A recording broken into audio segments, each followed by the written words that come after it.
I had the thought the other day that product market fit should not be the focus of early stage startups, but rather they should founders should focus on founder audience fit, which means that the founder vision is attractive to people that have the same problem or the same interest in the solution. And then founder community fit. And only after there's a community with aligned collaboration, vision, participation, perhaps ownership, should an MVP be built such that there is the pursuit of product market fit.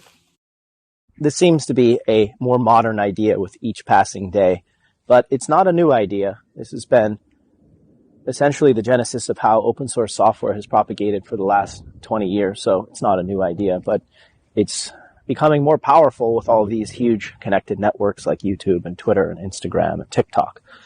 So it makes a lot of sense. It de-risks the opportunity, but I still think the most important customer is you. If you are the customer, nothing can beat that. I totally agree. The most important customer is you is a well-crafted summary. You build things because you want them to exist. You need them to exist. They solve a problem that you know well and you have, and by extension, other people have.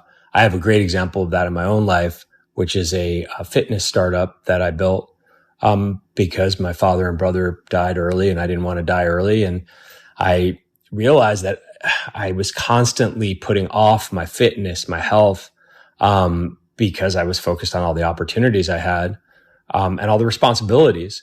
And so I built Kado, which is AI verified, socially accountable, money motivated fitness. And I've never been in better shape. And I'm slowly extending it to all my friends and acquaintances who are themselves lacking in fitness. So if anyone wants to give it a try, please do. It's really great. Radical. Props to you for seeing a problem and building a solution for yourself first. What stage are you with the company? Sounds interesting. I want to understand also where AI comes into this. Please elaborate. Hey, thanks. It's always nice to have positive feedback on startups, which are such a grind, as you know. I started Kado as an app on my first fintech platform, which was called BitReserve Uphold. I had the insight that if you could make the release of money conditional on an online activity, you could really incentivize and reward anything. And that was where Kado was born, and this was 2016. Subsequently, I iterated on the idea. I had a falling out with my co-founders at Uphold, and so I left. They changed their API policy. So the project really drifted from that API to another API of another startup I started called AirTM, and then finally found a young entrepreneur to work with me on it. And he really took it to the next level. He's an amazing entrepreneur, a founder called Colin Hayden, young dropout, opt-out rather, from high school. And I just wanted to give you the background. But the Sam Altman led the seed round. And AI is involved in the computer vision training of kinetic models such that we can accurately verify a proof of workout. So you get credit for a push-up if a push-up is done, a sit-up if a sit-up is done, a pull-up if a pull-up is done, a squat if a squat is done. And we're going to add more exercises like burpees and things like that, even maybe something like CrossFit Murph challenges.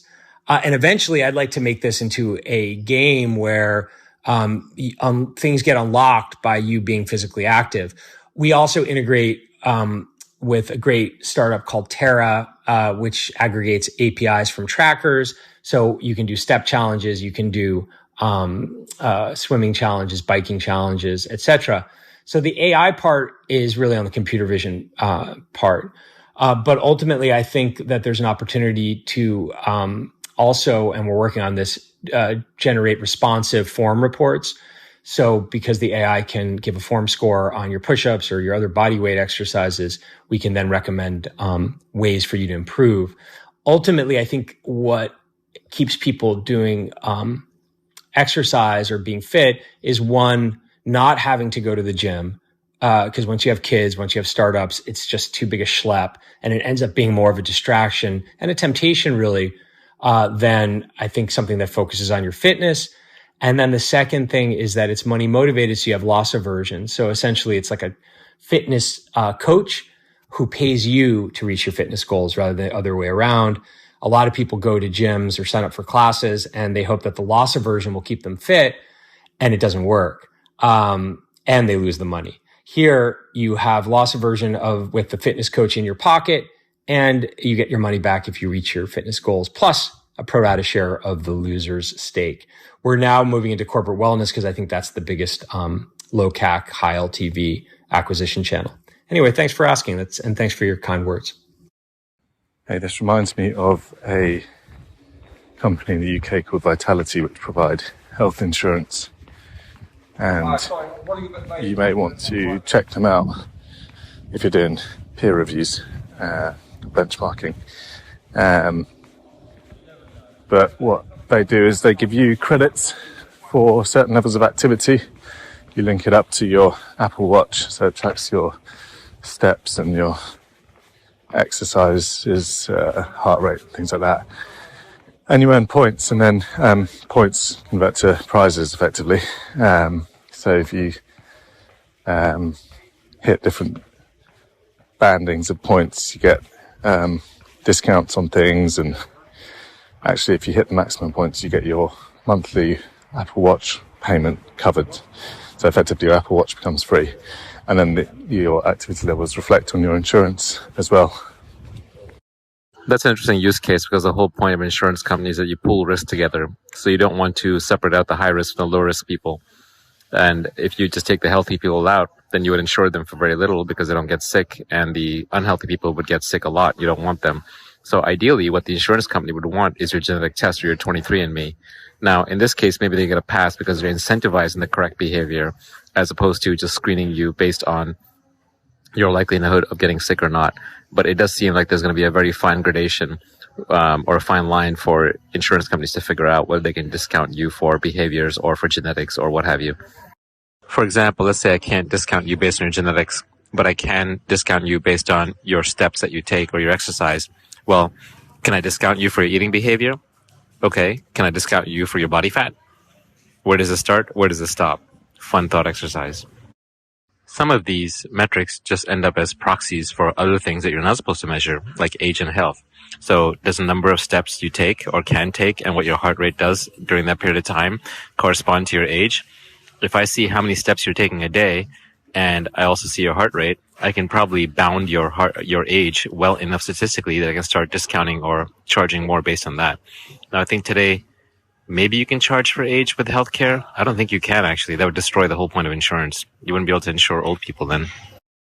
Yeah, I mean, if I was to be cynical, I might suggest that they start off at a higher price point than their competitors do, which then allows them to suggest that they're going to discount the insurance based on incentivizing the right kind of behavior. I don't know if that is the case, because I didn't check out the competitors' pricing when I signed up for Vitality, and actually I bought into the marketing message, which is get a free Apple Watch. So yeah, I'm sure there's something going on behind the scenes, some clever pricing strategy that enables them to appear to be discounting your insurance while they're still making as much money as everyone else is. That said, I think there are opportunities in the insurance market actually for innovation, pay-as-you-go insurance. So things like, for example, with cars, we drive a car for a few hours a day, but you insure it for 24 hours a day. Now, some insurance obviously is supposed to cover break-ins for when the car's parked and everything else, but should that be the same cost as when you drive it? So I've seen different forms of insurance where they track your usage and base your insurance costs on things like that. And I suppose it's sort of parallel here with the health insurance use case. Eventually, these kinds of behaviors on the parts of insurance companies get banned. I don't necessarily think that's right, but without them, Without these restrictions, insurance models simply cannot function. Another equivalent extreme case is how IQ tests are basically banned for jobs. And so employers end up using university attendance and grades as a proxy. And then, of course, after a period of time, that system gets hacked as well. That makes sense because you have a lump sum price, but the underlying asset is variable usage and variable risk. Not true for the human body, but true for cars and houses and the like, or at least some kinds of insurance. This concept actually exists, at least in one of the apps in Germany, which I'm actually sometimes using. It's called Get Safe, and that's a little bit with regards to different kinds of insurances that you can do, so liability insurance, etc.